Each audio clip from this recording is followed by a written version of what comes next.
to India and Ireland, round Africa and back again. We don't really need to know just where we'll go. Maybe Canada, then to Brazil, then through the Alpine foothills. All I really want to know is, can we go? Oh baby, can we go? Round and around the globe. Welcome to Take Me With You, episode 100. I'm Ryan, And I'm Cheryl. We are two well-traveled people who want to go everywhere. but that's not going to happen. So instead, we'll travel vicariously by inviting a guest to share their unique travel stories with us. Today, we are celebrating our 100th episode. Congratulations, Cheryl! Yay! Can This is you exciting. believe that we've done 100 episodes of this podcast? Not really. It does not seem like that. So, I mean, it feels like a very normal part of our lives now. So it feels like we've been doing it True. for a long time. But it feels like there's no way we've done 100 episodes. No, it's crazy. Yeah. And the fact, to be honest, I'm a little impressed with us that we've not missed a week. Yeah. Like that. There were some weeks where it was close. We were not sure Yeah. if we were going to make it. Yeah, but through both of us having various job situations that, you know, make not like being able to record a possibility, you know, just these different things. And When we've you still, well, we've both moved. yeah, we've since both we moved. started the podcast. Yeah, I've moved 3 times since starting this podcast. Oh yeah, you've moved a lot. And I got married. So that was a thing. Big life That's change there. Kind of a major deal, I guess. Yeah. A new job. Uh-huh. And yeah, but it's been a lovely piece of consistency. I agree with that. And there are many nights where going into it, we're both like, I don't want to do this. And then it's just always so fun. It's It always is. great. And it's, for me as an extrovert, it's a great like social time. So that's wonderful. It gives me those extrovert feels, you know, so that's good. And for me as an introvert, it's a great way to have social interaction that isn't really social interaction because I'm at home. So it actually works great for both of us. And then I think also through, I mean, like we're talking about consistency with this, like through COVID craziness and life Oh, being my. so incredibly different. It's Yeah. been so nice that like we were already recording remotely. Mm-hmm. So really nothing changed. And it was Nope. nice to have something in life that did not change at all. That's true. That's And true. so, yeah. And it's nice now because I think it's easier for our guests than it used to be because everyone in the world is more comfortable with video chat now. That's true. And Yeah. just everyone's up to date with that technology and everyone's more comfortable of having a normal conversation over video chat. So it's like all of our guests have now been trained for being on our podcast. They did it for us. That's so considerate. I of know. them. It's really great. So here we are. Here we are on our 100th episode, which is Yeah. super exciting. Me being the sort of numbers science geek person that I am, I thought, okay, what do we do for 100? We need to do something because 100 is a major milestone. Yeah. And I was like, well, 100 is 10 tens. So what if we did 10 lists of 10 things? I love it. Good, because that's That what we're sounds doing. great. Okay, awesome. Also, But to that's make- some real deep math right there is that 100 is 10 tens. I'm so proud of you for figuring Thank that you one so out. much. Yeah, I know. I spent a long time thinking about that one. But let's make it a little bit easier on ourselves and possibly on our listeners. And instead of each of us doing 10 things, why don't we each do 5 for each of Great. the list of 10? Because if you do 5 and I do 5, look at that. There's more math. That would be 10. Ooh, there is so much math happening. This is a travel podcast. I'm not so I know sure. we're done with the math. That's it. Yeah. Don't Okay, worry. good. I mean, I did multiplication and addition. I think we've covered it. Yep, we're good. We figured it all out. So our first top 10 list is going to be top 10 episodes. Sweet. And this is based on whatever we decided we wanted it to be based on. Yes, pretty much a lot of this is just like, I don't know, what do we remember enjoying a lot? Yep. And former guests, we enjoyed all of you immensely. After every Yes. single episode was done recording, Ryan and I would say to each other, that was awesome. Uh-huh. So Yep. no hard feelings. No. Also, we should probably say that these lists are not in any particular order. It's just a list of 10 things total. I didn't at least rank mine as I'm going to first say my top one and then my second one. Yes, that sounds too complicated. No one has the time for that. So No, well, I don't know about no one, but you and I definitely don't. So why don't we start with you? What is one of your favorite episodes? Episode 48, Romania with Alex Bell. Now that's interesting because the first one that I wrote down as one of my favorites is episode 49, Extended Interview with Alex Bell. Yeah, we had fun recording with him. We keep saying we need to bring him back. Yeah, he definitely needs to be a repeat guest because For that sure. was just a ball talking about it. And it's so funny because even just this week, more stuff about Romania has come up as Yes. so another former guest of our podcast, Hillary, who's good friends with my sister Lisa, who's also been on our podcast. We all started this message because Hillary listened to this episode and was like, okay, he went to a place in Moldova that he said was an insane asylum Uh-huh. and went to a dance party with older people doing traditional folk dances. And she was like, that's not what that means. And then also she was, it's like, it's a sanitarium, which is kind of like a health type of place, which she shared about a little bit on her podcast, but it was so funny. Just then she started sending us pictures and it Yep. was like, oh, that makes so much more sense when we get all of those details. Yep. Because that was a crazy, I mean, but his episode, everything he shared, I was like, I don't know if I wanted to be on his trip, but it was very fun to hear about because he is like a crazy young guy when he was on that trip and Fair went all over and pulled all-nighters and things like that. So, Yep. yeah. That's true. What's the next one you've got? Episode 83, Biking from Seattle to Singapore with Doug Walsh. Oh, that was just an amazing story. Yeah, I know. I think just like it kept getting cooler because Yeah. like we knew he went on an extended bike trip with his wife and then it was only cycling like to get everywhere. No, or it was no airfare, like no Right. air travel. And then he was sharing about how they sold their home to do it. And this Oh, yeah. developed into him writing novels and they didn't do it on like a crazy amount of money. So they were like camping or, kind of doing a combination of things. Yeah. It was so great. Yeah. My next one is episode 75, Camino de Santiago with Gabe Davidson. And what's interesting is I think for me, it's a different reason than why I think you would also enjoy that one. 'Cause I know you've talked about the Camino for a long time. I just really enjoyed Gabe's energy. I thought she was super dynamic and told really interesting stories. And I just remember thinking that she's another one, like, we got to get her back on the podcast. Yes. Yeah. And we need an update from her because we recorded with her right Yeah. before or right during the start of COVID. And so she was like, yeah, it's just going to be a little bit delayed before I go live in Spain. And I do not know what she's up to, but Right. we need an update from her at some point. But yeah, I would love to have her on again. Yeah. My next one is episode 66, Disneyland Q&A with Dawn and Ingrid. Now, wait a minute. Because my next one is episode 66, 67, and 68, Disneyland. Did you look at my list to make your list? No. So funny. Okay, you go first. Why did you pick the Disneyland Q&A? Well, it's the one episode of our podcast that I have not been present for.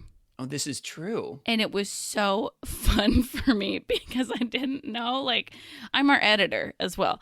And, and I have a very good memory for conversations. Yes, a very good memory for conversations. And then, I edit our podcast and I'm like, nothing's a surprise to me because I was a part of the conversation. Right. And it was so fun because I was like, what are they going to say next? And like, And also it was funny because I knew all these things about Disneyland. So I was like trying to fill in. I wanted to like talk to you guys and be like, well, but did you think about this thing? And so, Oh, that's so funny. which is funny because I have a couple friends who listen to our podcast that say that they talk to our podcast Oh, sure. like regularly. And so, yeah, but that was the only time for me that I had that experience with my own podcast. And also like they're just delightful and their giggles and everything. It was so fun to listen to that. Yeah. So that's really funny. why was all the Disneyland prep for you so fun? I just enjoyed both with Dawn and Ingrid, which obviously I got to do in person, but then also your sister Katie, who was on and gave suggestions and tips and things as well. It was super practical and helpful for me. And it ended up being so valuable when I got there. To me, it was the most helpful planning that I think I've ever gotten from somebody else on a trip. So I just enjoyed getting all the pieces and understanding how it all worked and then getting there and being able to see how it all connected and have it all kind of make more sense. So I just enjoyed that whole thing. And Disney is just fun. So Yeah. Well, There's and that too. Katie could be a travel agent if she wanted to be. Oh, I mean, yeah. like, well, really, and like any form of research, I think she would excel at because like she dives deep. And with Disney, Yeah. like that's one of her passions. And so she Yep. dives so deep with that. And I think she could rival, like, she definitely could rival our levels of planning and Oh. your level of spreadsheets. Oh, Maybe. she's above and beyond me, I think. In those spreadsheets, I think. But I mean, and she sent me, I think I've referenced this on the podcast before, but she ended up sending me all of her notes in a Google sheet or a Google Doc, I guess that one was, of all these details and stuff. And when all of a sudden stuff in my trip switched and I had to all of a sudden do stuff that I hadn't planned, I pulled up her stuff and was able to then read it and reference it to make new decisions on the fly. And then I was also texting with Ingrid and she would give me like, advice. So like, I think that's part of it too, is those episodes were things that, again, directly impacted my trip in very tangible ways. So it was kind of fun. I love that. Next one for you, Cheryl. Episode 31, Uganda with Andy Pellissier. And why do you like that one? I think it was so fun to hear about her experience staying with locals and being in a wedding in a totally different place than where we live. Just by so many, like, there's so many ways that Uganda is different from our home. And she was another really good storyteller. And so that was fun. Yep. The one thing I remember that I thought was really cool was the way she and her husband were really intentional about making their kids part of travel. And I thought that was really cool. Yes, I liked that a lot. Yeah. Next one for me was episode 7, one of the really early ones, Around the World with Jill Bakke. And Jill, of course, has crazy, crazy stories. She just, the weirdest, most random things seem to happen to her. And then she does a great job of sharing them, but also just hearing about the way in all of the different places that she went, she was able to really meet people and meet needs. And they were going into, and I don't remember all the right terms and things, but, women who were in the sex trade and sometimes there because they didn't want to be, and how they could try and just be helping and doing things around the world. And I just thought that was a really, really powerful, meaningful kind of travel story and experience that she got to share with us. Yeah, I loved that. And it was a fun combination of tourism and serving others. Yep. And that was very cool. Yep. All right. That was 4. Cheryl, what's your 5th? My 5th one is episode 32 and 33, where we shared our packing tips. Oh, and why was that? Why did that make your list? Well, I really liked doing the series we did last summer where we just talked about travel tips. And it was so fun because you and I started with one episode about packing and one episode about packing light. And it was just like all of this word vomit that we had because we, before that point, had kept alluding to, we need to talk about this more. This is what we think about packing. And then it was our first time to just have it was like one of the first episodes with just the two of us. And Yep. we just got to share all of that we had been wanting to share for a while, and also learn from each other. And that was really fun too. Yeah. Yeah. And what's your last one? Well, again, I feel like you somehow cheated a little bit on this one. Because I did episodes 84 through 89 and 92 through 96, which was this year's summer series with the travel shows. And I enjoyed watching the travel shows so much. And I think it just gave me a much bigger perspective on a lot of places around the world. I love the idea that I think you had for us to watch 3 episodes total collectively. One for each of us were a place that we had been, and then one that neither of us had been. So it was almost like, especially during these COVID times, getting a chance to do some of that travel vicariously, getting to see another place we haven't been and get ideas about those places, which I thought was a really cool, fun thing to do. So I really enjoyed that.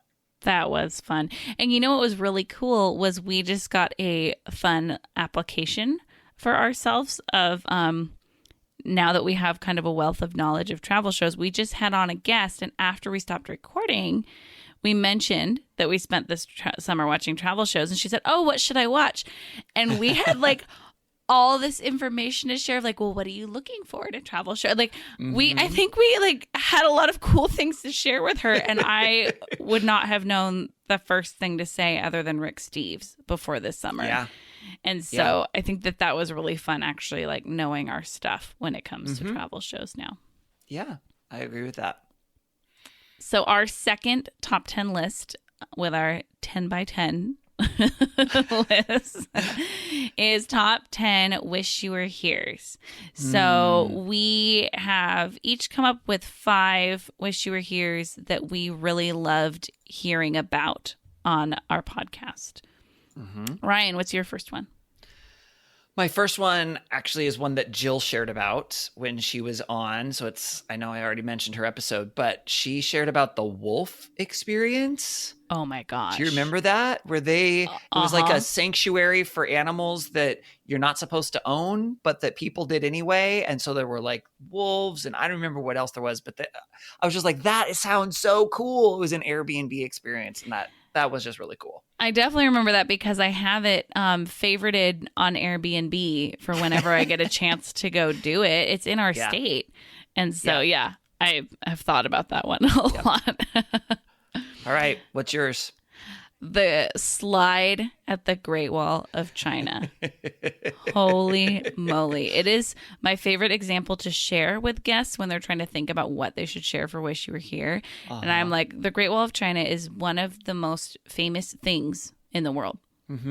And nobody knows. No one knows that there is a slide there. I'm telling you, no one knows. Well, people who listen to our podcast know. Yeah, they're in the know because they listen to Take Me With You.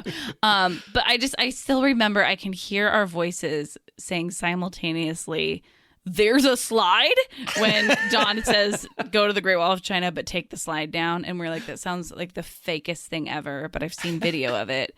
It still seems fake. Yeah, that it just was mind blowing. Yep. And if I ever get the chance to go to the Great Wall of China, I will 100% be taking the slide down. Oh, yeah.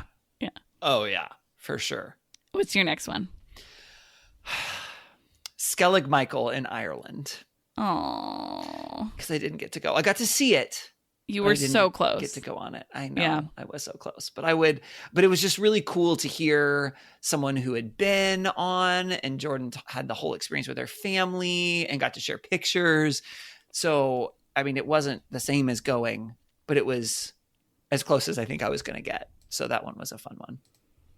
Well, my next one is very similar to that. It's the Alhambra in Granada, Spain.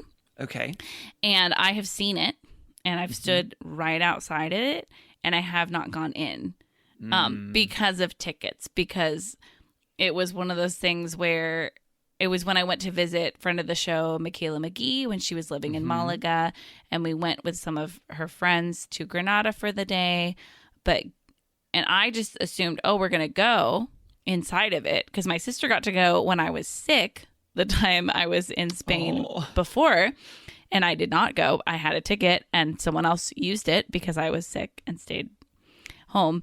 And then I asked Michaela, like, oh, we're going in, right? And she was like, oh, you have to get tickets really far in advance. And so I was like, oh, okay. And so I still loved Granada and getting to see the outside of the Alhambra, but it's crazy that I've like stood outside of it and have not gone there. So, but it was so fun to hear about it. And also hear, because some things are overhyped.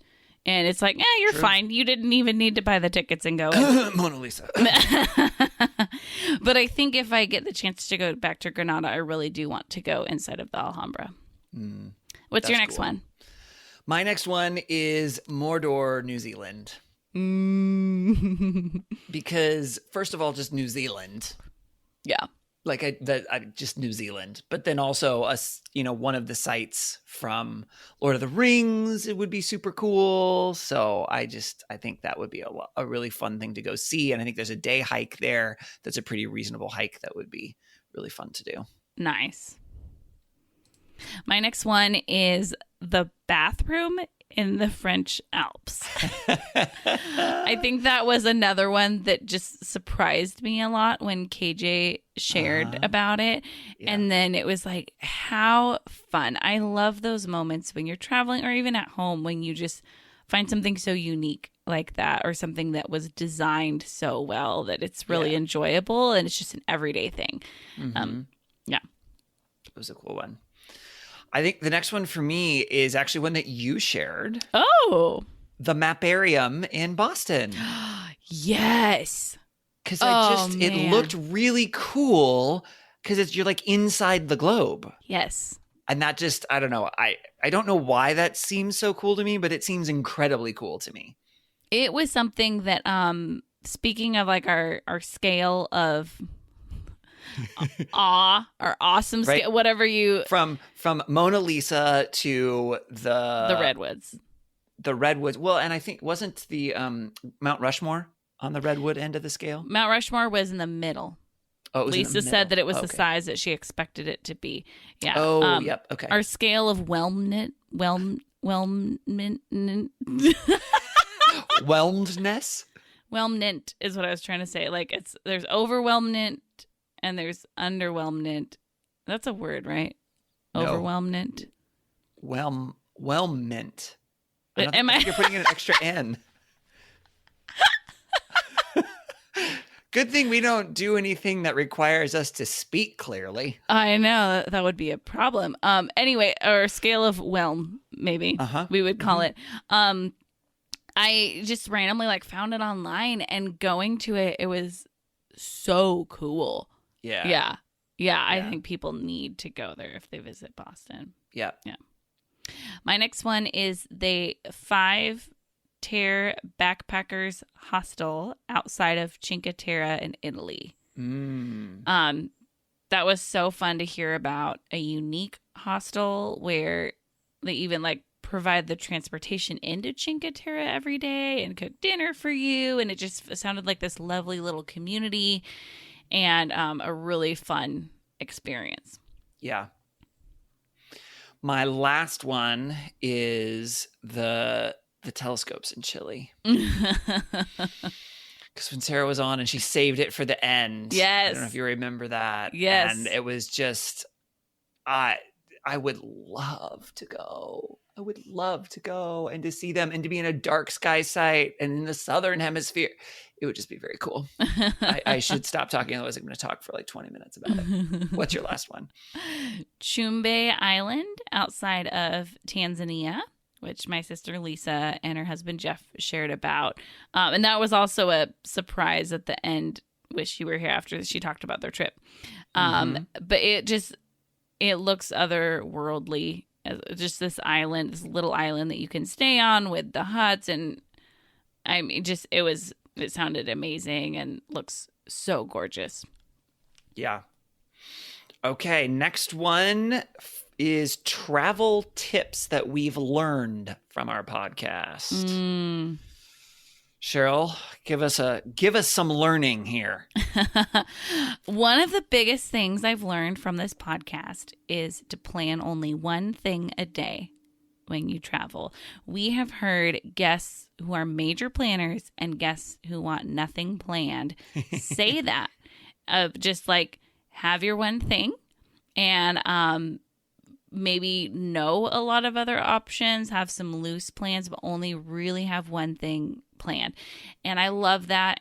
Even for I've been thinking about expectations a lot recently, and I am someone who has very high expectations.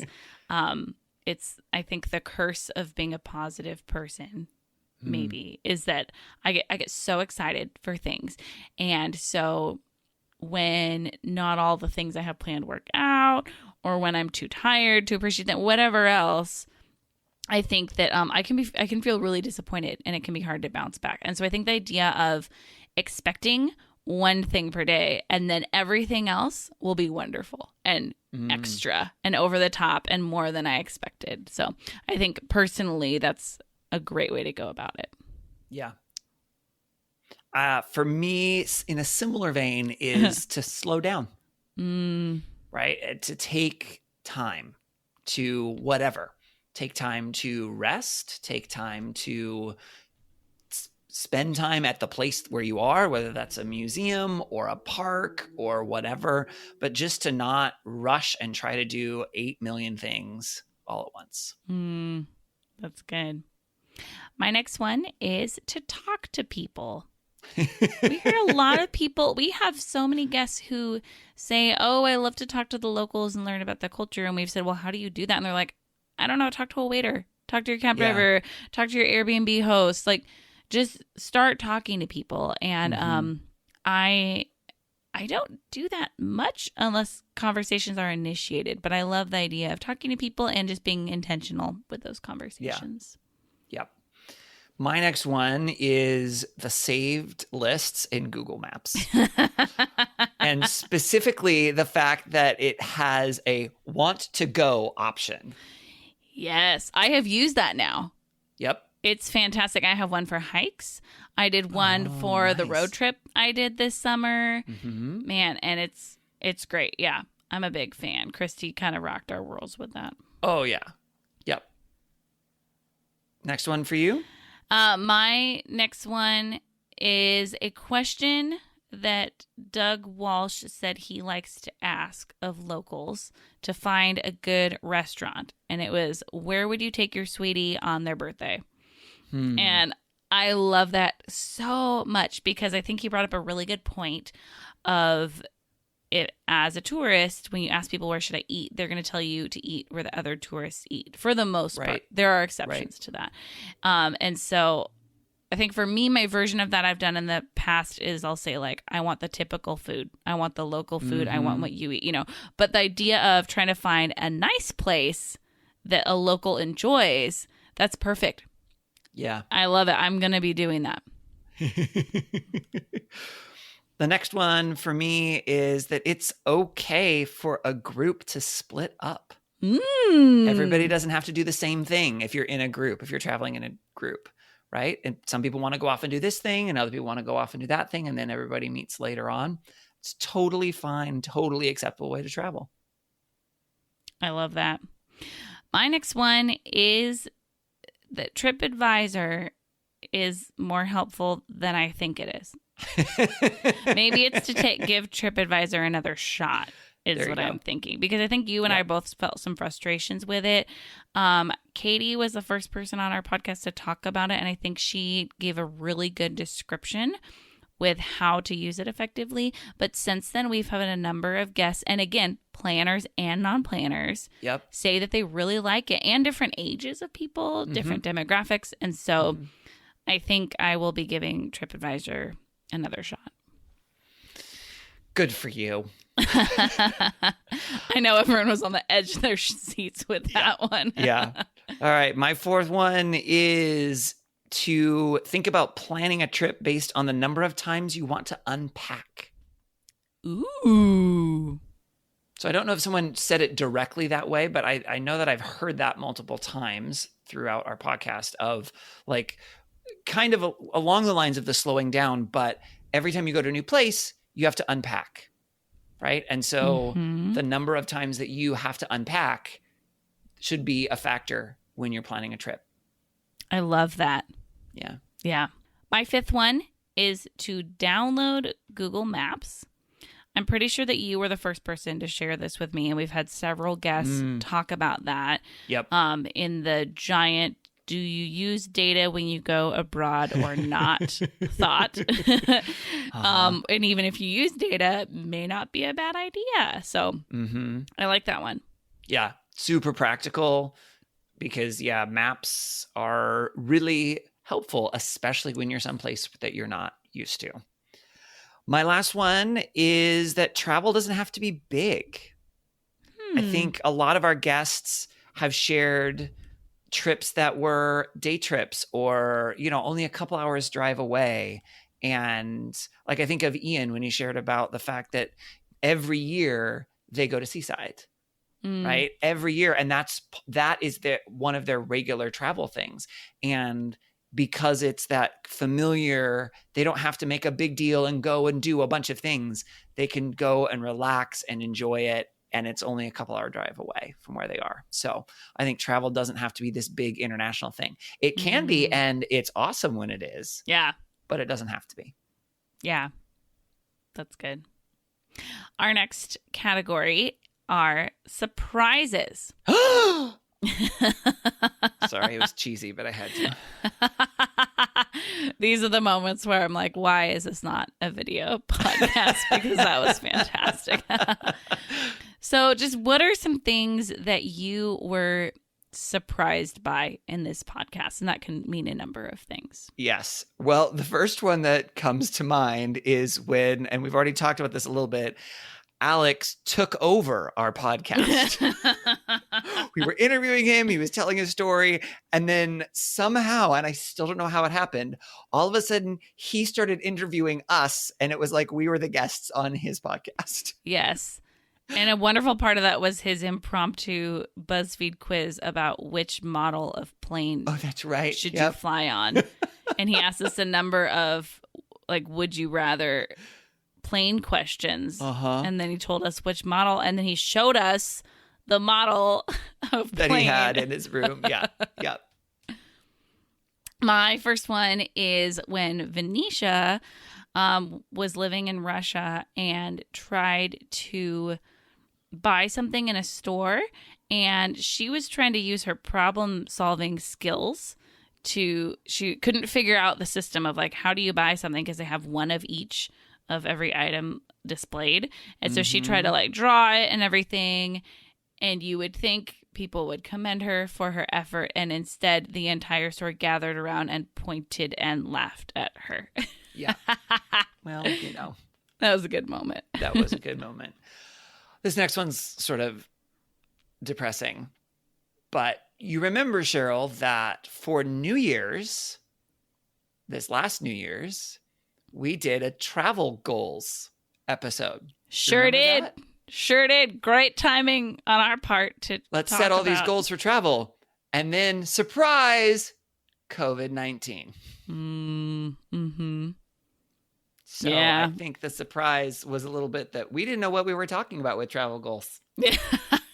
At least Well, not for I don't know. 2020. We talked about saving money, and I will stand behind that There one. you go. There you go. My next one is when Andy was talking about driving in I think it was a convertible, when she was in Uganda, and her friend told her, if you like your ring, then you should pull your hand inside the car if you don't want your hand cut off. Pretty much like someone might cut off your hand to steal your ring. I think she said it in a different way than that. But that was a moment where it was like, oh, yeah, different places are different levels of dangerous and in very different ways. Mm-hmm. And that would just, I would never think about that. So that surprised me a lot. Yeah. So my next one was Turkmenistan. When First we of all, that watched it exists. Yep. Yep. And then just I knew nothing about it. And so pretty much everything about it surprised me. Yes. The way that it looked, the creepy way that everything ran and there were no people there, and the fact that it's a dictatorship, but I think he's a king or something. I don't remember, but I just remember just that entire thing was a surprise to me. You know what I was thinking about? It reminds me of the book A Wrinkle in Time Mm-hmm. a lot. As far as like they go to this city, and I mean it's a little different than that, but there's like an overall creepy vibe of like, why did everyone run inside at the same time, or like things happening on the same beat, or like just this underlying thing that the outsider is like, why is it like that? And there's something wrong here. I think they could shoot that there actually. Yep. My next one is that there are skyscrapers in Africa. Oh, Cheryl. And I think this is not one of mine, but I think along with that, it surprised me that surprised you. I mean, I think my knowledge of Africa and my like idea of it is probably a very good representation of your average American person's knowledge of Africa. Like, Sure. just what I pictured when I knew and everything. Just is probably like very normal for our country, which also made me sad because the more we have had people share about African countries, the more that's been made aware to me as people share things. And I'm like, I didn't know there'd be a downtown with skyscrapers in it. And, you know, like it just, it's a little crazy to me that I didn't know that. And also like, I'm so happy that we're doing this podcast so I can learn more. Yep. It's educational. Yep. The next one for me was traveling with Migas. Do you remember Migas? No. Migas the cat. A coworker of mine, Yes. Liz, takes a little cardboard cutout of her cat whenever she travels and then takes pictures with her cat. And they had to like rescue it when they were like hiking through the snow. Yep, because they thought they lost it. That was amazing. That was How creative. definitely a surprise. Super That was fun, fun. Yeah. but a surprise.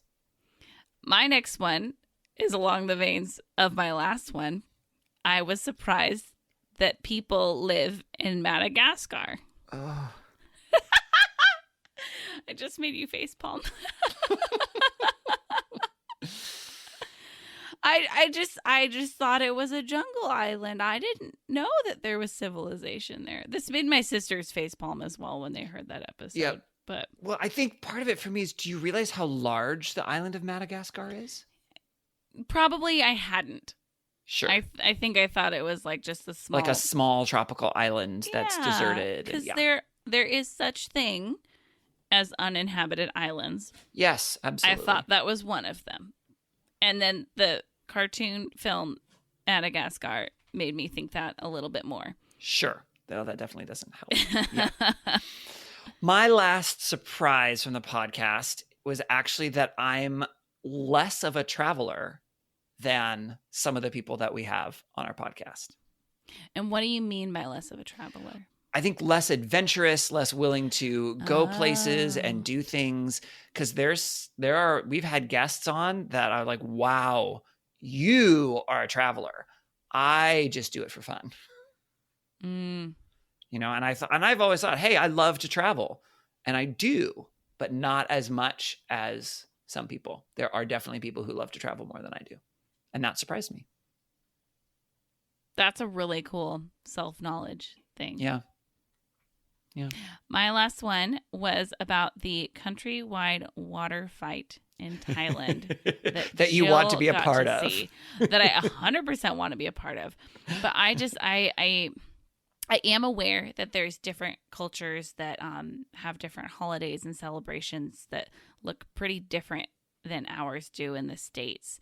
And I know as well that there's more dedication to certain celebrations. Like I think about, I was in Italy 2 weeks before Easter and seeing people setting up their cities for Easter 2 weeks before Easter. It was just like, Mhm. oh, okay, so this is very different. But the idea of a countrywide water fight, it sounds like the entire country is like summer camp. I'm so on board with that. I had no idea. And so that was a really fun one. Yeah, that's good. Our next set of 10 is what are the 10 countries we want to go to because of the Take Me With You podcast? And keep in mind, this is not limited. We want to go to many more countries that are on this list. But these are some that maybe the we've ones thought of. that first come to mind when we think about the podcast and countries we want to go to. Cheryl, what's the first one that you think of? Ireland. Oh, yeah. I support that choice. Man, it's been talked about several times now on this podcast. Yep. And I think because of this podcast and because of marrying an introvert who loves nature, I gotta go there. Yep. What's your first one? I completely agree. You'll be so proud, Cheryl. Spain. Woohoo! Spain was not on my list as a place to go before this podcast. And we've had a lot of guests, including one of our hosts, that have talked about Spain several times. And so there are definitely things there like, yeah, I should probably get myself to Spain at some point. Well, my next one is very like my first one, Iceland. Oh, yes. For the same reasons. It's Yep. been shared about a lot, and I know my husband would love it. And so, yeah. And just seeing pictures. I think that's a big thing. You see pictures of a place, Yes. and then you're like, oh, I got to go check that out. Yeah. It becomes more real with the pictures. I agree. Mhm. My next one, Japan. Mm. You know, when your sister was on and shared about Japan, and I didn't really know a lot about it other than, I pictured basically Tokyo, which is lots of people and super busy and Not your like, jam. not my your jam top at place. all. Yeah. No, but she talked about going other places and seeing other things. I was like, oh, that actually sounds really cool and beautiful and sciencey because there was volcanic stuff. Next My one for next you? one is Peru. Ooh. I think we've had a Yeah. couple guests talk about it, but Christy Bruner dove into it more. Yep. And I'd heard about Machu Picchu, but just hearing more about the country, Mm-hmm. I'm really interested. Yeah. Yeah, definitely. Portugal is the next one on my list. I know Oh. it neighbors Spain, but again, I actually knew even less about Portugal, and we've had a couple of guests share. So one of our guests, Tom, shared a little bit about Portugal as I Wish You Were Here. And then I think we've also had other Wish You Were Here's about Portugal, and I've heard bits and pieces. And then I think one of the episodes that we watched, I think the Rick Steves episode that you and I watched with the beginning, the one that we watched, I think was Portugal. Am I going crazy? I'm pretty sure we did. Oh, yeah. Yes. Yeah. I I'm kept like, thinking it was Travel Man, but I don't think it was Travel Man. I don't think it was. Rick Steves. I Yeah. think it was Rick Steves. Yeah. So there's just been a number of things. I was like, Portugal looks cool. I should probably go. My next one is Vietnam. When Dawn shared about it and shared her beautiful photos with us as well. There's the pictures again. Yeah, it sounded really interesting. I just hadn't thought about when she was on the lake in the boat, and Yeah. wow, it sounded very cool. Yeah. My next one, New Zealand. And I know I already mentioned it a little bit, but I'm going to mention it again because New Zealand. And we've had some Wish You Were Here's about it. We've had a guest share about it. We watched an episode of a travel show about it. I need to go to New Zealand. Absolutely. New Zealand is my next one. So listeners, if you want to send Cheryl and I to New Zealand for this podcast, we would gladly do some live podcasting while we're there. We'll post lots of pictures. We'd be happy to. Just send us to New Zealand.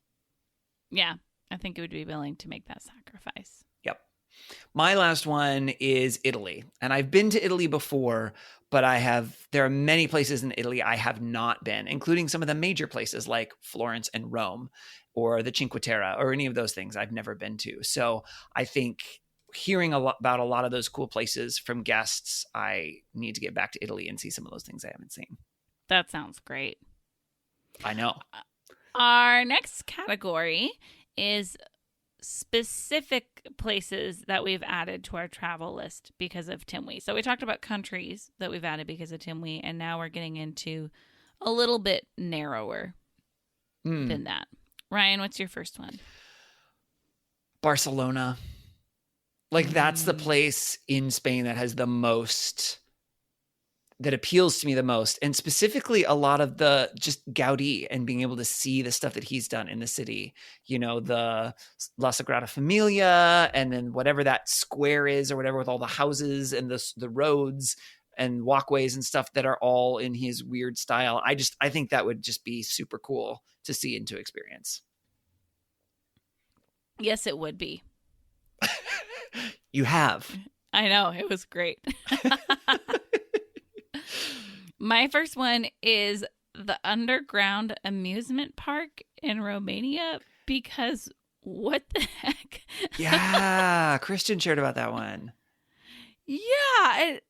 It just sounds crazy and amazing and so unique. Yeah. I'd be so interested to go there. Yeah, that would be super cool. My next one is in Spain again. You'll be proud, Cheryl. Yay. And we've even recommended that people go there. Even though I haven't neither been of us there. Yeah. have gone there. But Montserrat, the cool kind of in the cliff kind of city, monastery, all of that sort of, I just think that would be super cool. I'd love to go there. It sounds awesome. My next one is Glacier National Park. You almost went. Yeah, I was like a couple hours from there and considered going. Yeah. And then I don't regret not going. Just because of like them limiting the number of people in there and people flocking national parks, and I had a kid with me and would have had to get up really early. So it was like, okay, it was not the right time to go. However, I do really want to go to Glacier. Yeah, absolutely. The next one for me is, I think I really want to go to Disney Sea. When Katie was describing it, it sounded really cool and just a different sort of Disney park. And I think that would be fun to experience because it's a little bit different. And then also to experience a Disney park that isn't in the United States. Yes. And to see the differences. I really want to go to the one in Paris. They have two parks there. And again, it seems like, Paris's version of Disney parks sounds really cool. Yeah. My next one is Mont Saint Michel.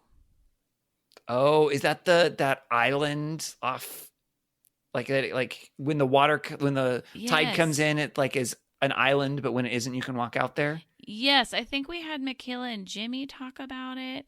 And then separately from that, a mutual friend of ours posted some pictures of it at dawn and dusk, and I've seen so many pictures of it now, and I just want to go take pictures of it. Also, I would like to visit it.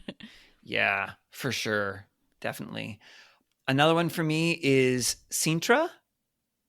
If you remember, that was that really cool looking castle sort of building in Portugal that had that building in it. Was it the name of the castle or the name of Well, the I think that's city? the name of the city, but there was this really cool castle in there. And it had a bunch of castles in that one city. Yeah. And they looked so different than castles that we're familiar with. Mm-hmm. That looked really cool. Definitely. My next one is Cinque Terre. I just talking with Alyssa when she talked about going, and just seeing more and more pictures over time, and talking to friends of mine who have gone. It doesn't even I am a hiker, but I'm not a hardcore hiker.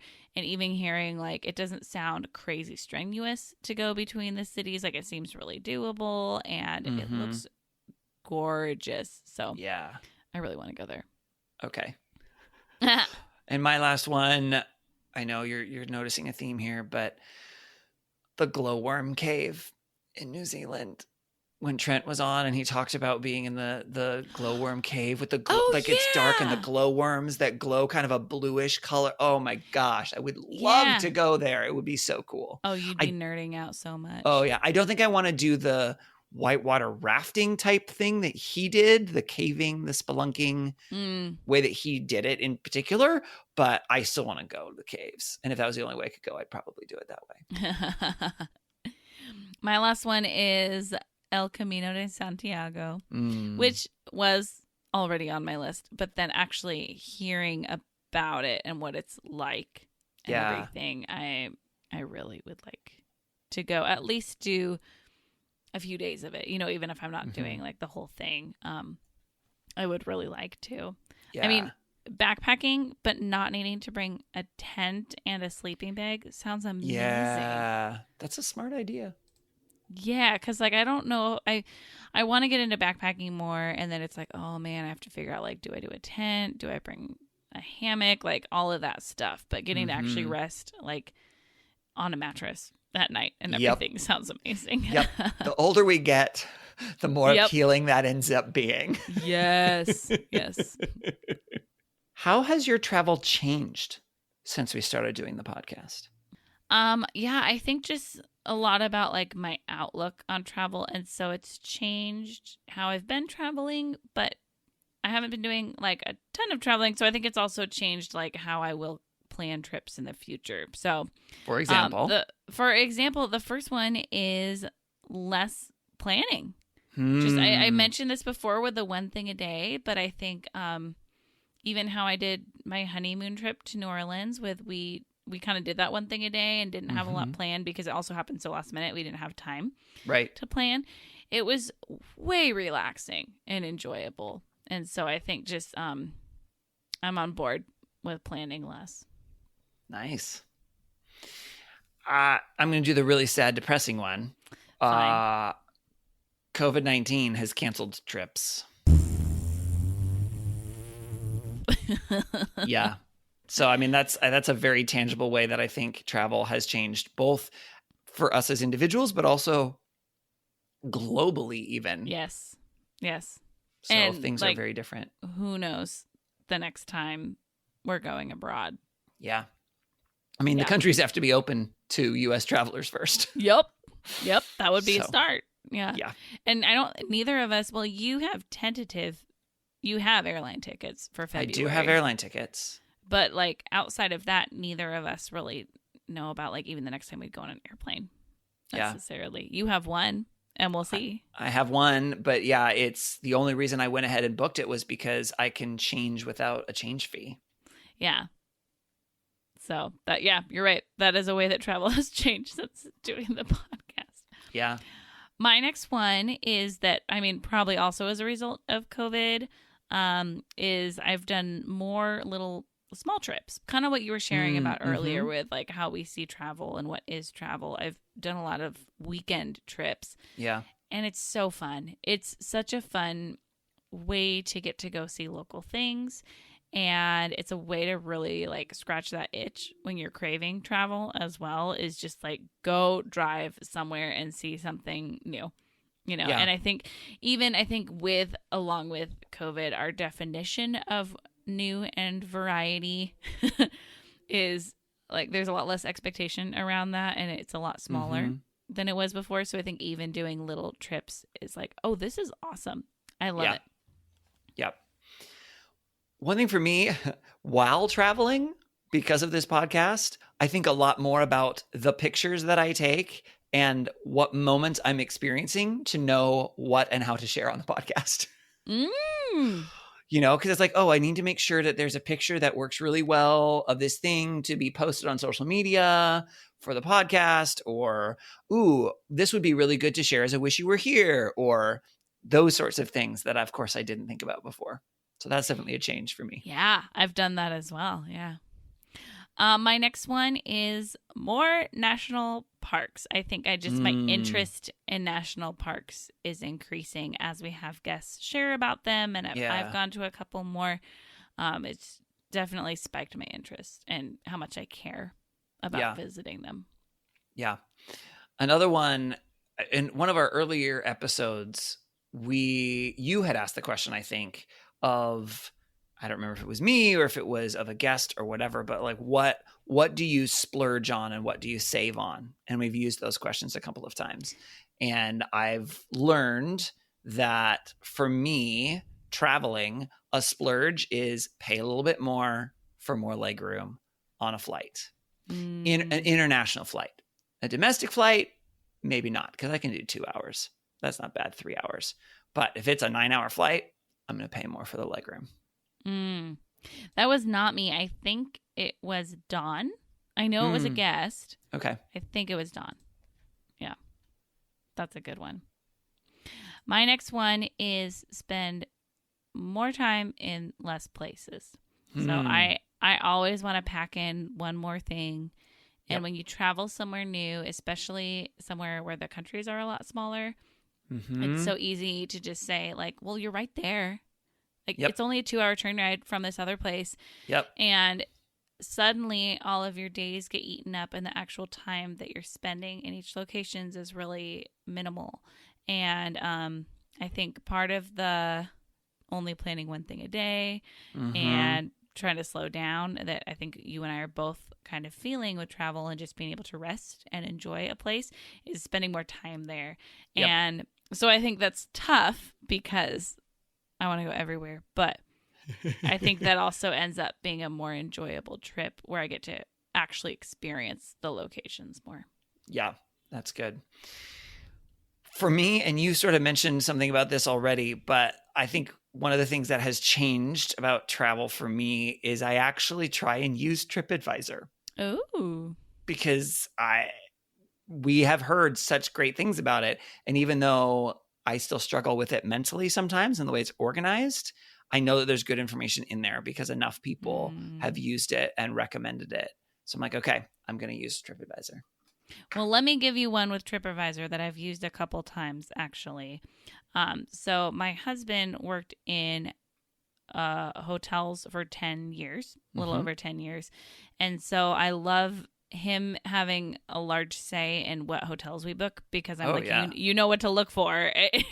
And so he is a big believer in actually booking directly with the hotel as opposed to a third party site.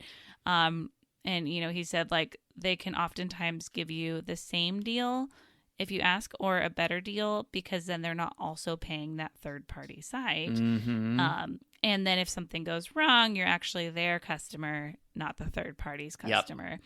But he loves using TripAdvisor to look at reviews, to look at guest pictures and all sorts of things like that. And so he's been trying to teach me on what to look for when booking a hotel. And so he's like, all right, he always starts with open TripAdvisor, look at the city you want to go to and within whatever radius as well, because maybe there's a cheaper area nearby, and then just start going through what's top rated, what's the worst and best review, and those bad reviews, how long ago were they? Because maybe the hotel had time to fix them and all that stuff. And then go to the hotel website to book or call them to book. Yeah.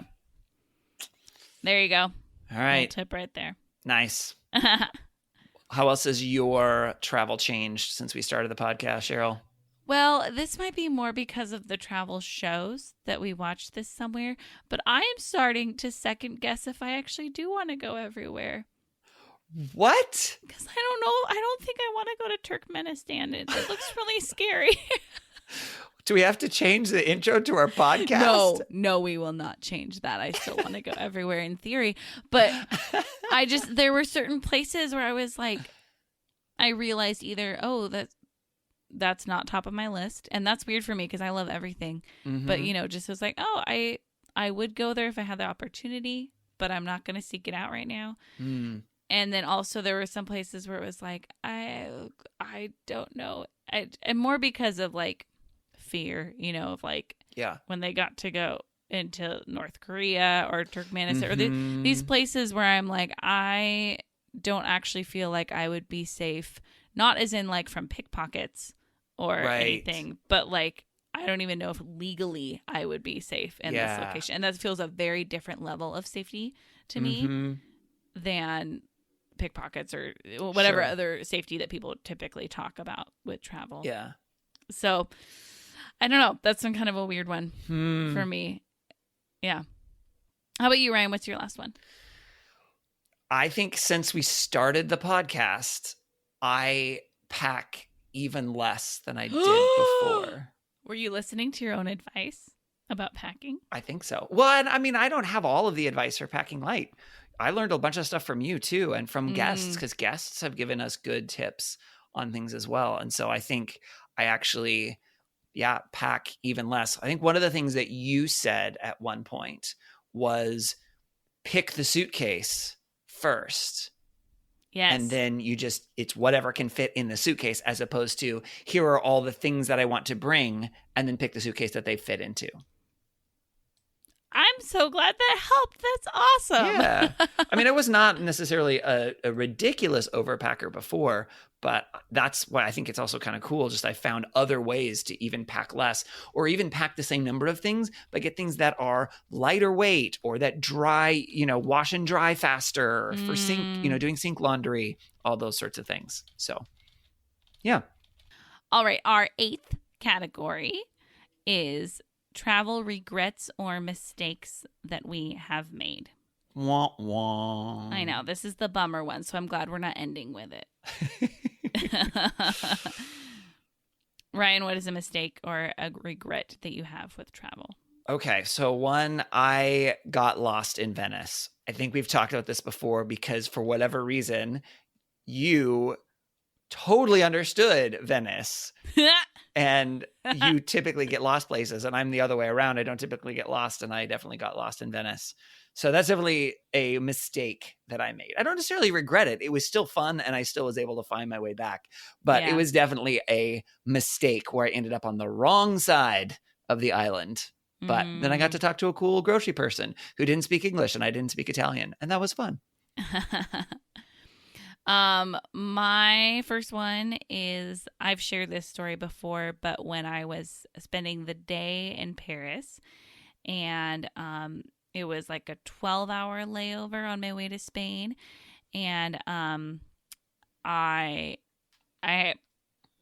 thought I was being pretty responsible and knew which train I needed to get on to get back to the airport, which is about a 30-minute train ride outside of the city, until the train stopped working, and I don't speak French, and I was like, without this train, I don't know how to get to the airport, and I need to get to the airport.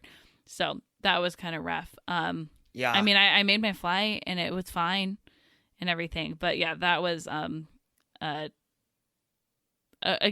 don't know about a regret, maybe.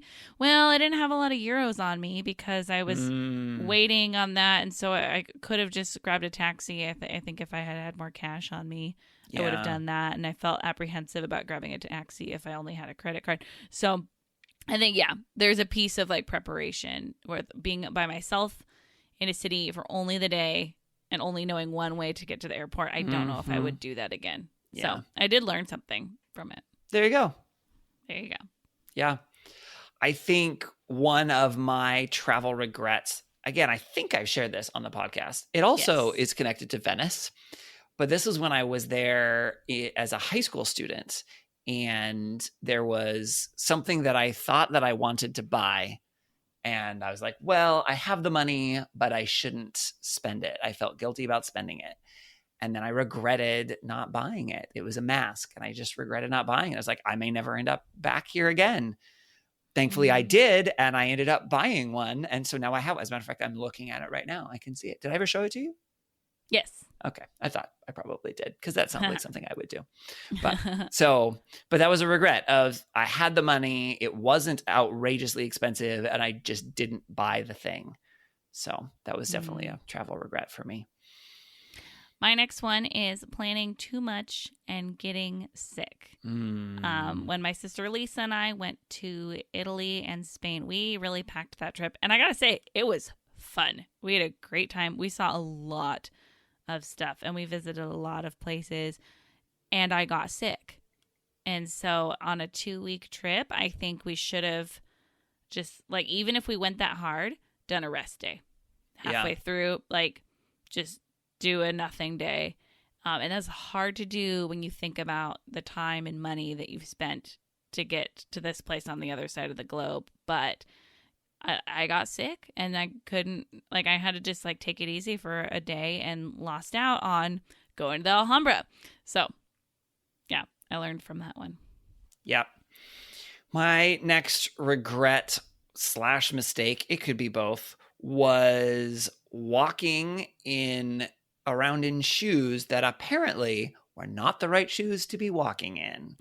I was walking around Geneva, and I was like, I don't even know how many miles I was walking, and ended up with blisters and had to go into a pharmacy and buy Band-Aids. So I think the thing for me is always bring Band-Aids when I travel, not for a cut, but for my ankles.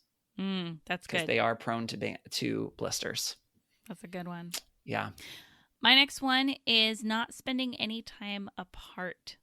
This kind of goes along with what you were saying about like groups can do different things and can split up.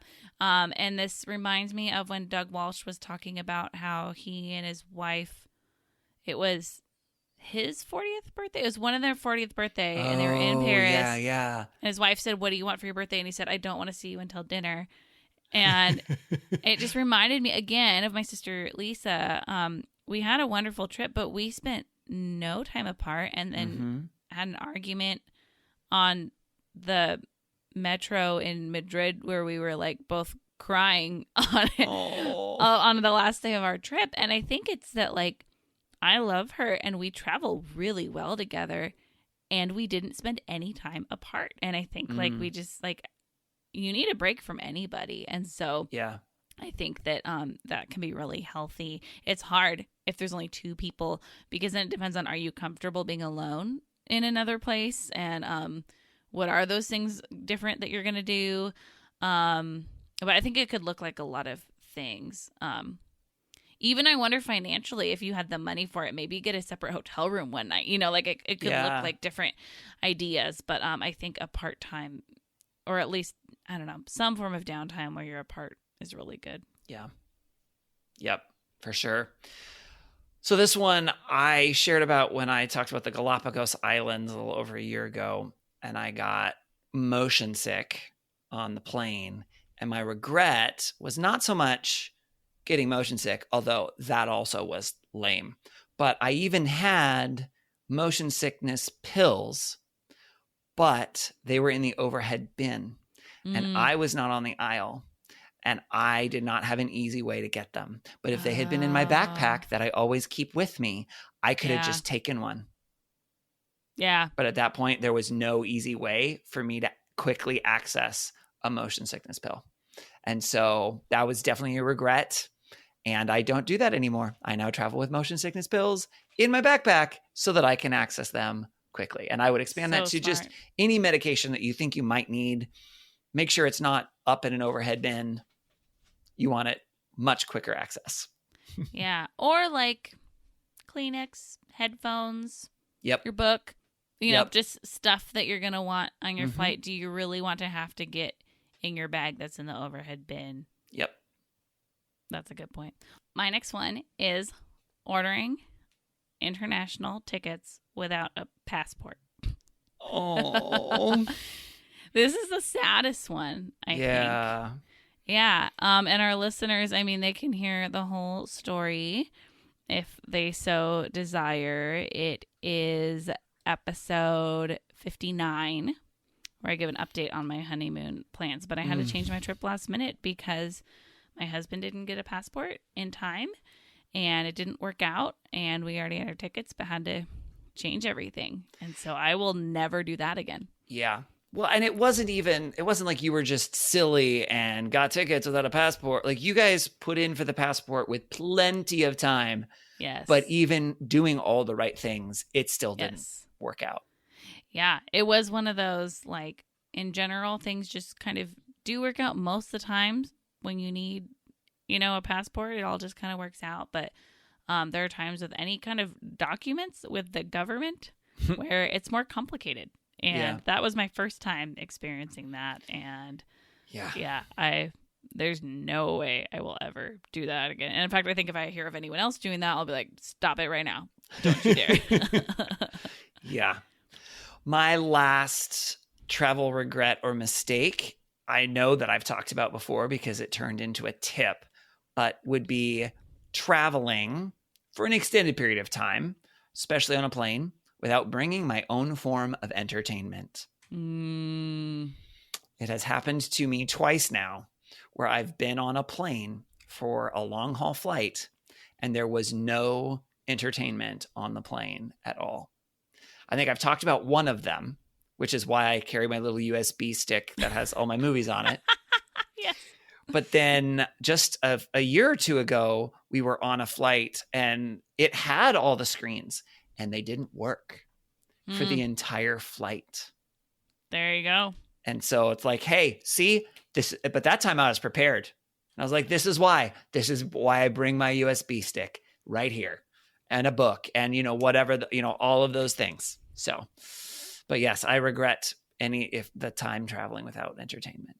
So what's your last regret or mistake? Well, so my last one is kind of like your mask one, but I don't have the conclusion to the story yet. Okay. And it's when I last went to Spain and I went by myself for 3 weeks. And my last day, plans had changed a little bit. And so I had a nothing day and I was in Madrid and could have gone anywhere. And even it was like, I could take a bullet train to Seville and I really want to go to Seville and I've never been there. I could go here or there. I didn't go anywhere and that was good. I wasn't feeling well that day and it was actually really nice to have a down day. So ultimately I don't think it's much of a regret. However, I haven't gone back to Spain yet. I mean, that was 2 years ago. Mm-hmm. So I was right at the beginning of our podcast. Yes. Someday I will go to Seville and it will be amazing. But I haven't done that yet, and I could have 2 years ago. And so right now I'm living in the space of between not buying the mask and buying the mask of will I? Will I go to Spain again? And I don't know. I think COVID has kind of changed how I viewed our options with travel. Right. Yeah. And so yeah, it doesn't feel quite as easy to me anymore, and I'm sure eventually it will change and I'll be able to go there. But I don't know. Right now I'm kind of like, man, I really wanted to go there and I could have done it. I would have been so tired, but I could have slept more on the plane. I don't know. So. Oh, dangerous. Yep. Number 9. Are you ready for number 9? Yes. We've done 80 already, Cheryl. Oh my goodness. So many. That's awesome. Okay. Packing tips. This is your jam, Cheryl. Oh, yeah. Best Here packing tips from our podcast. What's your first one? Pack clothes that all go together. So this is, I think, a key in packing light and still feeling satisfied with the clothes that you bring is just everything should match. So if you're like, this shirt only goes with this pair of pants, you need to change something. It needs to be every shirt, every pair of pants, every sweater, every skirt, every shoes that you can mix and match any of them. Because if you look at those cool capsule wardrobes where people are 21 days with this articles of clothing, you could do that. Yep. You just got to make sure everything goes good together. Yep. And I think I've mentioned this before too, but that's the way I approach clothing all the time. Yeah, that's a really good point. It's actually pretty good advice for not overbuying clothing and being really satisfied with the clothing you have is just having clothes that go good together anyway. Yep. On the clothes kind of part, mine is roll your clothes. Find the roll that works for you and roll them because you can fit more when you roll them in your suitcase. And then, I love that. Yeah. Roll them. That's good. My next one is also a clothes one, and it is wear what you're comfortable in. I think we've talked about, I mean different things with comfort, both physical comfort, but also mentally feeling comfortable and confident in what you're wearing, that you don't have to question if something's fitting you right or wonder if you look good in it. I mean, you're going to be taking probably more pictures, and I think you want to feel good about what you're wearing and know that those shoes are going to work for when you're walking miles and miles, or just kind of, I think those tried and true comfortable items are really good to bring. Yep. My next packing tip is use a packing list. We have an entire episode just on packing lists because that's how important they are. That you may not be a list person. Obviously, both Cheryl and I are list people. And if you are a list person and you aren't using Google Keep yet, have you been listening to our podcast? You need to be using Google Keep right now because it's amazing. But list, it just makes sure you don't forget those things. And if you do one year, you just add it to your list for the next year, and then you don't forget it the next time. So use a packing list. I love it. My next one is packing cubes. Yay! Which I learned from you, Ryan. I love packing cubes. They're really great. And I think to me, a new dynamic I have in packing is that my husband and I have learned that the way we like to pack is not necessarily my suitcase and his suitcase, but more we have 2 suitcases with all of our stuff and what's the best way to fit it. And so packing cubes have helped that a lot with nice. Well, where's my stuff or where's my underwear, or different things like that. And just being able to pull it out and organize it on the go. Even we'll on the way back home, just do a dirty clothes suitcase. And then the rest of the stuff, or here's all the electronics, or things like that. But packing cubes help all of that a lot. Yay! I love packing cubes. Let's see. My next packing tip is one that actually I already mentioned that came from you, which is pick the luggage size first and then pack. And then you're less likely to overpack. Absolutely. And I think especially if you're looking at trying to do carry-on only, which more and more people have been trying to do before we all stopped flying, of course. And you just figure out what the requirements are for that overhead bin, if that's where you want to put it, and don't go over that. There are people who try and go over that and try to shove the suitcase in the overhead bin. But if your goal is to pack less, use those to help you pack less. I love that. That's so good. Mine, next one is also luggage related. Oh. It's I did a bunch of commas in this thing, so I'm just gonna say the packing tip is about luggage, and I have a few things to say. It's good to think about, think through the luggage you're bringing as far as what are the advantages and disadvantages of a rolly bag versus a backpack, and a bag that will fit under the seat versus a bag that will fit in the overhead compartment. And if you are taking a flight within Europe, what are their measures for a carry-on? So I think it's if you're doing a carry-on, what kind of carry-on are you doing, and what are the implications of that? For me, one thing I love is if I can fit my bag in front of the seat in front of me. I don't really need the room for my legs. And then I am not a part of the crazy mad rush of trying to get on the airplane once they call my boarding group or seat number or whatever. It is way more chill because I'm not trying to compete for that overhead space. And I can see all of my stuff on the flight, which is kind of reassuring. And I can grab all my stuff from there. So, but that changes what type of suitcase I bring. Absolutely. Because of that. So I think just really think through all of those aspects when you're choosing what luggage you want to bring on a trip. Yep. My next packing tip is pack planning to do sink laundry if it's a longer trip. Obviously, a weekend trip, you wouldn't need to do that. But sink laundry really isn't that hard. It doesn't take a super long time. Even the longest part is just drying. And like we've talked about, you can get very, very light, simple clotheslines that you can bring, travel clotheslines that you can put clothes up in to dry. And then kind of along with that is if you know you're going to be doing sink laundry, buying clothes that dry more quickly, which also tend to be a little bit lighter. And so then it helps you have more room to pack stuff. It all works together. That's fantastic. My last packing tip is something that I learned from Rick Steves' website.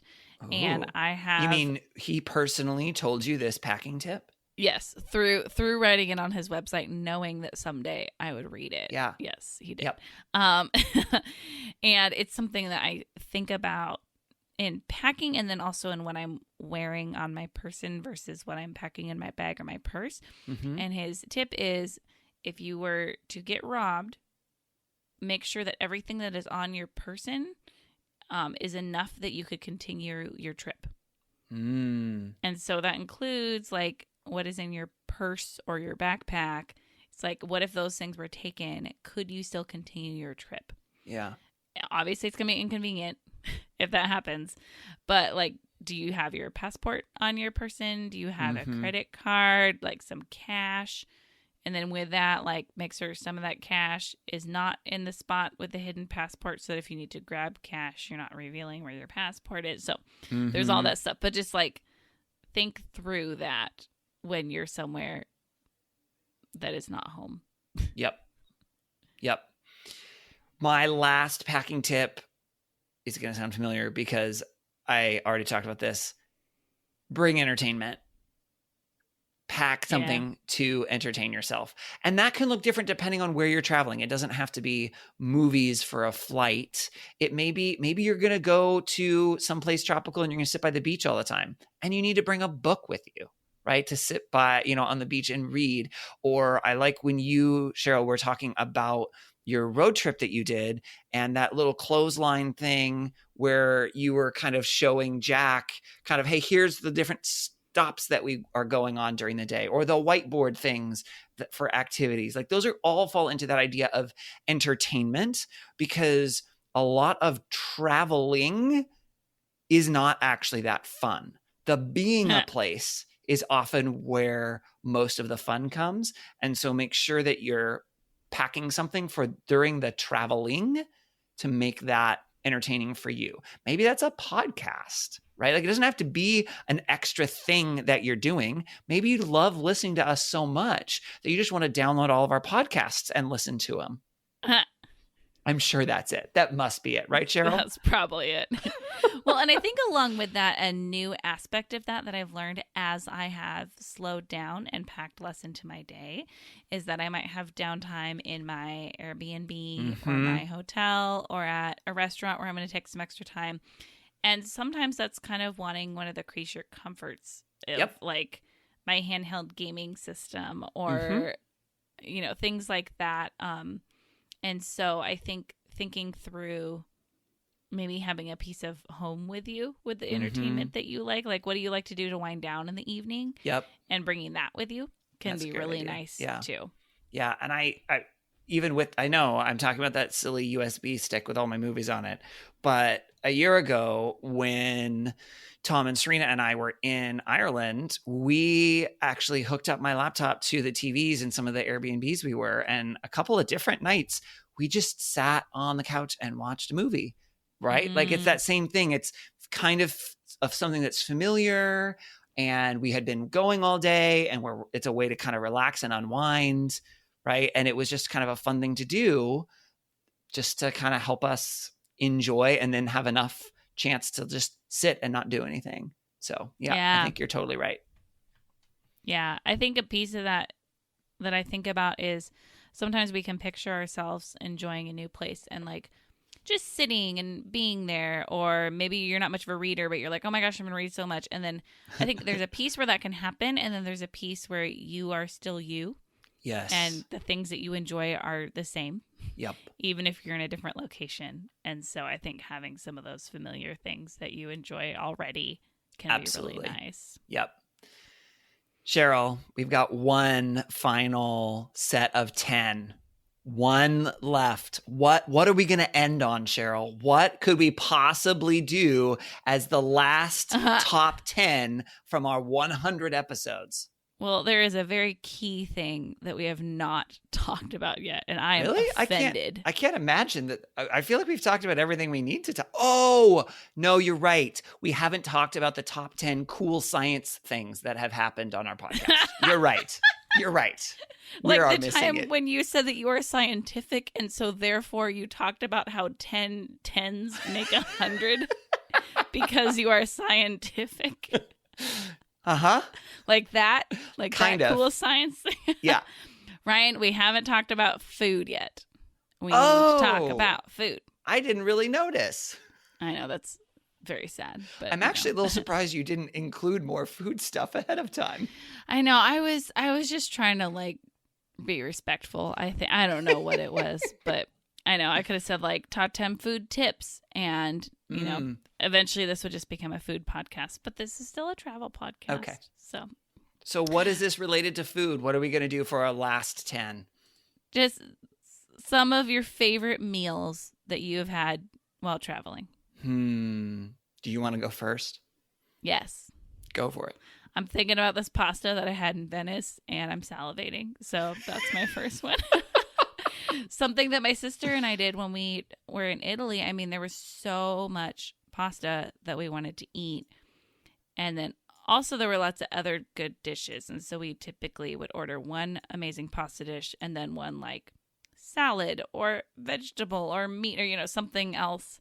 And that was a really fun way to get all that pasta in and try more things. But we had this seafood spaghetti with a red sauce in Venice that had like little octopuses in it and all sorts of fun seafood. So it was like visual, very fun and so delicious.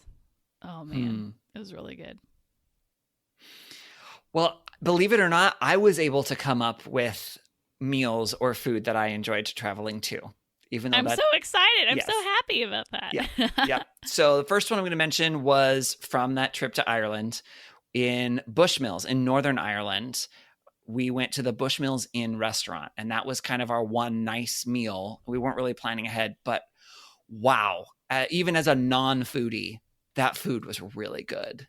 And I don't remember all of the things that we had, but I just remember being wowed at how good it was. I had some sort of steak meat something, and then we had really Steak meat. Yeah, I don't know. It was steak, but it may not have been steak, but it was definitely meat. I don't know. I just remember it was really, really good. And we all loved pretty much everything we had. And we had dessert too. I think I had ice cream. So Nice. Yep. That's wonderful. My next one is when I was in Valencia and I got to make paella with locals. And I think, I mean, I'm learning and need to do more of cooking abroad, but like, because I love cooking so much, I'm realizing I need to give myself some opportunities to actually cook when I'm in other places and You do. shop at markets. So that needs to happen. But this was, I think, maybe kind of the beginning of that. I think what was really cool was this was not a class I signed up for, but this was, I was staying with some locals and mentioned that I wanted to try paella, and they said, well, how about we make it? And I said, what? And so with these two women in this camp kitchen in Valencia, I got to make paella, and I took very detailed notes. And so I had to ask them some questions and work on my Spanish to ask some questions about these different ingredients and what's in this and all these things. And yeah, it was wonderful. That does sound wonderful. My next food/meal thing is actually a lot closer to home. It's in the United States, and we've mentioned it recently because I tried to convince you to go, and the timing just didn't work on your most recent road trip. But that's the Tillamook Creamery in Tillamook, Oregon. It's just so fun, and I just love their ice cream. Now, I actually had grilled cheese when I was there with Kyle, and I think we also had fried cheese curds, which I had never had before, which was also really good. Those are amazing. Yeah, no, those are really good too. So they have actually good food, but then they also have really, really good ice cream. So it's definitely worth going and seeing. It's super fun. I want to go there. They were closed because of COVID. So I know. there was even like no way around it. It was sad. Yeah, I know. Next time. My next one is from the most recent road trip I took, and it is the Lolo Creek Steakhouse that is outside of Missoula, Montana. It was a really good dinner. I mean, I got the surf and turf, so I had a steak and a lobster tail. Oh, jeez. And then what else? We got this appetizer. Daryl ordered it. It was like brie with smoked salmon. It's like, oh my gosh, it was amazing, and I had really good cocktails. Everything was so good. Jack said it was the best hot dog he's ever had. Wow. So that was good. I think what was fun about it though was also that steakhouse was the reason that Daryl wanted to take me to Missoula. So that was very special. It was our last night of our trip, and that was really cool. They had these like taxidermy animal heads all over, and it was like a cabin feel, and it was a steakhouse, and yet everyone was like in jeans and chill, and you could like see this cool grill across the room where they had a wheel where they could raise and lower it to be closer and further away from the fire. So like the whole thing was really great. Yeah. Nice. My next one really has nothing to do with the food, but it is technically food related, and you will know exactly what I mean as soon as I say it, which is Oga's Cantina in Star Wars Land, Aww. Galaxy's Edge at Disneyland, because it really feels like you're in a Star Wars cantina, not the cantina, right, in Mos Eisley from episode 4, because it's a different one, but it has the Star Wars feel. It's just super fun atmosphere and vibe. And I didn't eat a whole lot that was there, but it was fine. It wasn't bad. It wasn't amazing, but the atmosphere is totally worth it. And it's super, super fun. So I figured that I could slip that in the guise of it being food. Oh, for sure. I mean, that's what Disneyland does so well, is they go all out with creating those atmospheres. Yeah. Yeah. My next one is the cookie dough place I went to in New York. Oh, right. The edible cookie dough or whatever. Yes, where they serve it like ice cream. Yeah. And I think a piece of that was really fun for me. I mean, I really love cookie dough. Yeah. But then I think a piece that was fun for me is that I found it on like a Facebook page called Bring Me. It's like one of the BuzzFeed ones. And they just feature like all sorts of cool, like, you won't believe what this restaurant did, like those type of things, sorts of things. Yeah. Yeah, but they're like fun videos of those things, so it's not quite clickbaity, but it's just like fun videos of things all over the world, and a lot of them are food related. And so before I went on my trip, it was a trip that I did to LA, New York, and Boston, 3 major cities. Yeah. I just scrolled through a ton of that page and then started a bunch of stuff on my map, and I was like, hey, if I get to go to any of these places, that'd be really fun. And it was in the same neighborhood that the Friends apartment is in. And it was just like, that was, I think, fun because of like the effort behind it to get there. Yeah. And it was so good. And then my sister went when she went to New York. So that made me happy too, of like, go to the cookie dough place. So, yeah. Nice. My next one is from Ireland again, which is Murphy's Ice Cream. And it's technically not one place. I don't know if you remember or not, but there are a bunch of them throughout Ireland. And I didn't make it to all of them, but I made it to several of them. And they just have some really fun flavors. It's a fun, small little ice cream shop. Their outfits are cool for the people who work there. They're oftentimes someone giving samples. Cheryl, you would like it because they sell boozy ice cream. I love boozy ice cream. Yep. So it's just super fun. Murphy's Ice Cream. It's awesome. Yeah. So my last one is dinner that I had in New Orleans. And I think it was the last night I was there. We went to a restaurant called Evangeline. And we were there in December, but with the temperatures, I was able to wear like a sleeveless dress, and we ate on their patio, which was wonderful. It was the perfect temperature for that, but it was a back patio, and so it was fun because it was off of like the busy street. It was like we went through the restaurant, and then it was like this like secret patio with like cool lights. But so I think it was like the meal was so good. I mean, really, I could list all the food that we had in New Orleans. It was all amazing. But that meal was very good. And then I think the atmosphere was fantastic as well, and just unique for me to be in December and be eating outside as well was really fun. My last one, which is probably not going to come as a surprise, it was actually the first one that I thought of, is cacao ice cream in Ljubljana, because it is literally over the top amazing. It is so good. So ridiculously good. And there's so many flavors of ice cream, and they're all really good. And I love it. And it's on the river, and it's beautiful, and it's awesome, and it's so good. And I also realized that 4 of my 5 involve ice cream. So apparently I like ice cream. That's our conclusion here. You know what's funny is you shared about cacao as your wish you were here in episode 6, where Yep. I shared about dough, the Yep. cookie dough place. Mm-hmm. So, yay food. It was very hard to choose 5, and so I just thought about like what were the first 5 that popped into my head, because really there's so much more food that I want to talk about. But I'm so surprised. Maybe you'll have a food podcast next. Someday. Cheryl, Ryan, we listed 100 things from our podcast. holy moly. We certainly did. 100 cool things from our podcast, which is it's just amazing to me that we have 100 episodes of this podcast. Yeah. That's super cool. I don't know if we're going to do 100 more, but I don't see us stopping anytime soon. Yeah, we'll see. Yeah, I don't plan to, but I think we're going to stop for now.